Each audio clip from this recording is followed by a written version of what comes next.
मनुष्य का जीवन दो भागों में बटा होता है।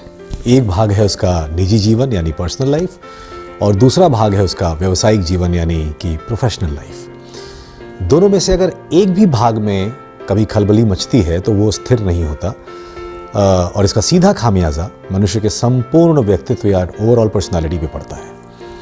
आजकल के ज़माने में हर कोई एक दूसरे से आगे निकलना चाहता है, और खुद आगे निकल पाने की काबिलियत ना हो तो लोग पर्सनल या ऑफिस लाइफ में पॉलिटिक्स का सहारा लेते हैं। ये सबको पता है।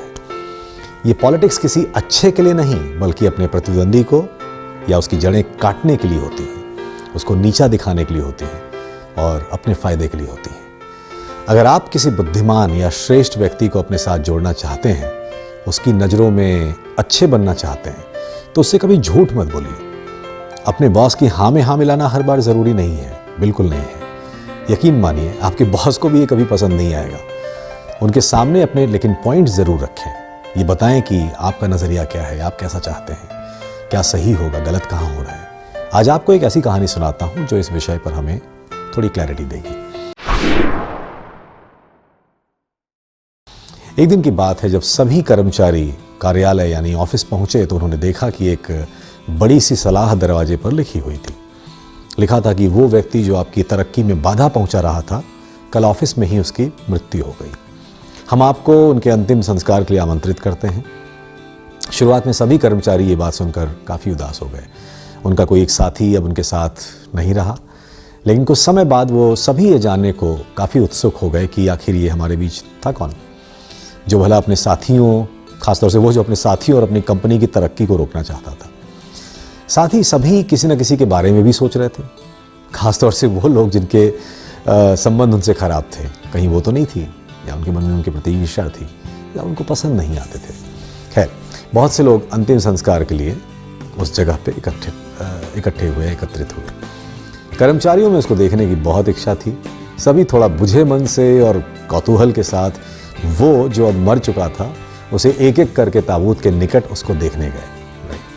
और जब उन्होंने उस ताबूत के अंदर देखा तो सभी चौंक गए।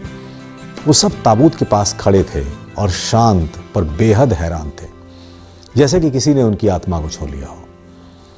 दरअसल उस ताबूत के अंदर एक शीशा रखा हुआ था, फ्लैट।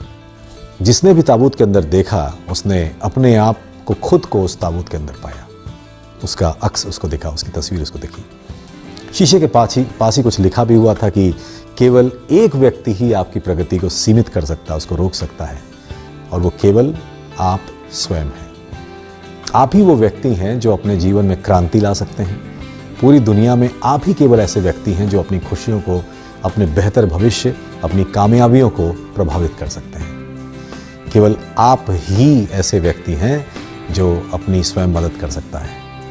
आपकी लाइफ आपके बॉस, दोस्त, पार्टनर, कंपनी के बदलने से नहीं बदलेगी, बल्कि आपके खुद के बदलने से बदलेगी। जब आप अपने सीमित विश्वासों से आगे निकल जाएंगे, तब आपको यह एहसास होगा कि केवल आप ही हैं जो अपने जीवन के लिए जिम्मेदार हैं। तो न सिर्फ आपका दूसरों के प्रति नज़रिया सकारात्मक होगा, बल्कि आपके संबंधों और आपकी कार्यकुशलता पर भी इसका सही प्रभाव पड़ेगा। अल्बर्ट आइंस्टाइन ने एक बार कहा था कि आपको खेल के नियम सीखने होंगे और फिर आपको किसी भी और से अच्छा खेलना होगा, और ये आपको खुद करना होगा। सभी एम्प्लॉयज़ की समझ में अब तक आ चुका था, और वो सभी ढेर सारे विचार मन में लिए अपने अपने काम पे, अपने अपने डेस्क पे चले गए। विलियम अर्नेस्ट हैमले की एक कविता है, ज़रूर पढ़िएगा, इनविक्टस, जो नेल्सन मंडेला के संघर्ष का मूल आधार थी। इसी नाम से मूवी भी है, उसको ज़रूर देखिएगा, उस मूवी को भी। उसमें 4 लाइनें हैं जो मुझे याद आ रही हैं। It matters not how strait the gate, how charged with punishments the scroll, I am the master of my fate, I am the captain of my soul. धन्यवाद।